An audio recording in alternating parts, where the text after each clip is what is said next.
امام عاشور كان قاعد مع زمايله وهم بيغنوا اغنيه للنادي الاهلي، وكان فرحان قوي يعني، عليه ابتسامه يعني، قاعد حتى ما بيقولهمش اسكتوا لا انا زملكاوي غني لا لا يلا. لا لا، ولا في الكلام ده، قاعد عمال على يضحك في وعادي. غيره والله يا يفرحني. جماعه ما حد بيتظلم في الكوره دي قد الجماهير.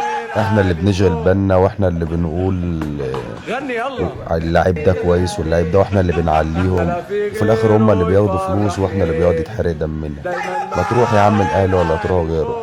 ما بتقفش على حد، كانت وقفت على اللي احسن غني يلا. منك.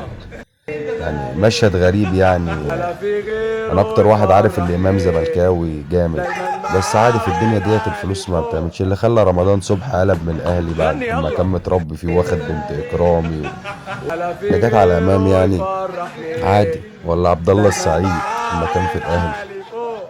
جه الزمالك عاد، حط قدامه غني شنطة يلا. فلوس، جه الزمالك عادي، ورجع تاني ولا الاهلي في وراح غيره بيراميدز. عادي، يفرحني. ما بتقفش يا امام. دايما عايزك تضحك معايا قوي، بتضحك، العالي ده انت فوق. الامل اللي داخل على ايام سودا غني شبه اللي انت يلا. لابسه ان شاء الله.